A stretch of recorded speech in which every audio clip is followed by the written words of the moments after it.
How's it going, guys? So today in the PhantomCave YouTube channel, we're going to be doing a review of a comic that I have just read in this amazing period that we are in right now. And the comic that I'm reviewing today is The Curse of Rakshasa. It is basically, I quite like the story, and we'll get into it. Obviously, it's a story published by Jim Shepard, and back in those days, the next issue was on sale 7th of August 1998. So yeah, it's pretty. So we start off with, in the comic, with, it's sort of a comic which is from the Chronicles, obviously, and I quite like the story. And back in those days, it was, I think, pretty sure it was a news story back in those days. So yeah, it's pretty cool. And the way it's concepted, the way it's drawn, the way it's probably written, I guess, is a major part in this sort of comic.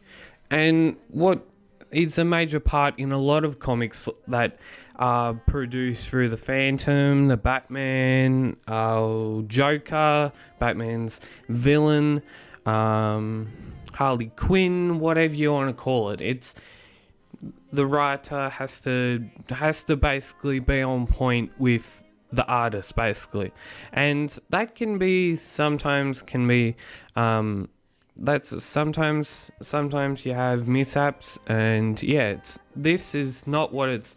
This comic, it does not have any mishaps, and I was basically enjoying this comic.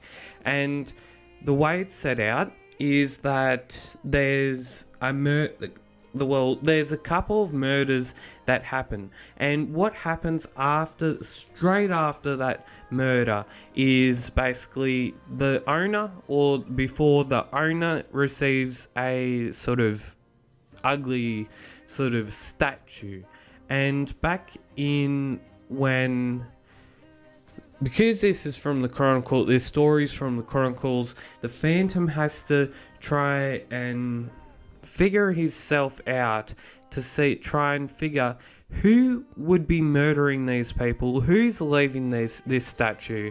And obviously that statue is from a cult called the Rakshasa statue or something like that. But yeah, I reckon it's quite a good story. I liked it, and basically the way it's set out is so good.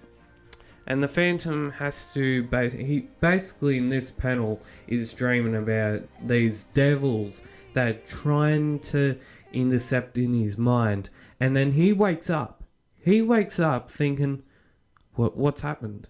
And he sees the son of, I think it's the son of a rally that's in this book.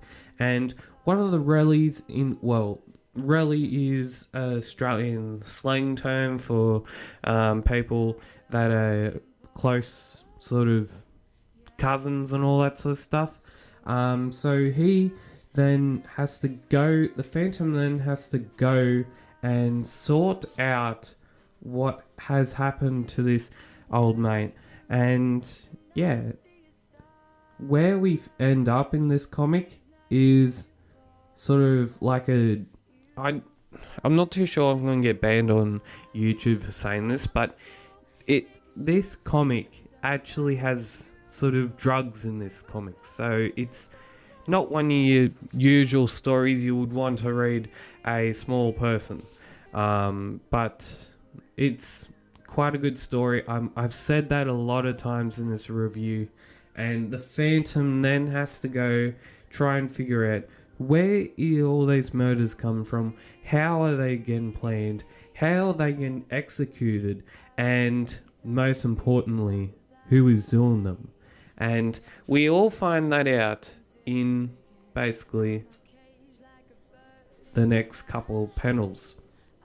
So back in when this story was, they actually go through the back end of this story. In the back end of this story, they actually go through of what actually happened in the early parts before all this adventure happened.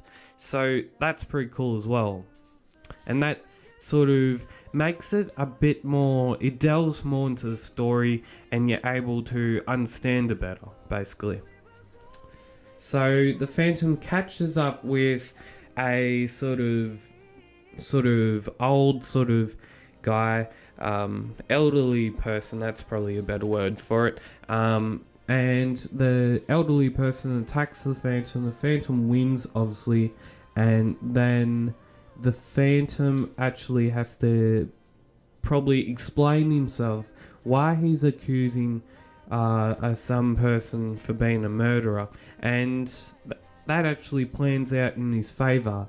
And basically, we leave the story thinking, where's the next couple of panels that have been taken out? I don't think that ending of the story is quite a good ending. I don't, because when basically, I first read this probably a week or so back, and I got up to probably page 20, and then a couple days ago, I read the last probably, 13 pages, and when I got up to the ending, I was like, is there more to this, or is there supposed to be just that end? So we all say this, it's the ending, and what actually happens to Smith is that he actually kills 2 people, and then he gets his money, he gets his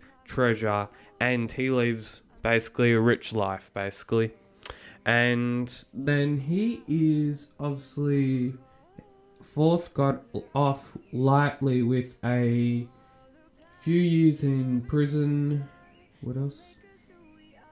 And then Mrs. Smith and her nephew returned to England, where Robert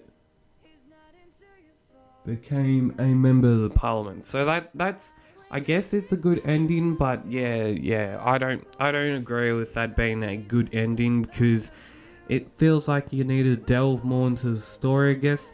But yeah, I'm not agreeing with that ending.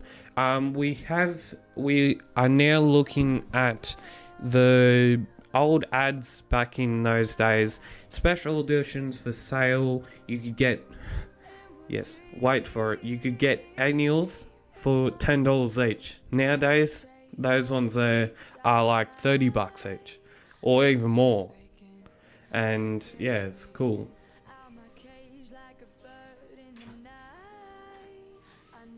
Check out that back cover. Oh, so good. If you would like to subscribe to more Phantom content, more in-depth Phantom content, it is available on the Phantomcave YouTube channel. So go down and subscribe down below, and we'll see you next time on the Phantomcave YouTube channel. See you.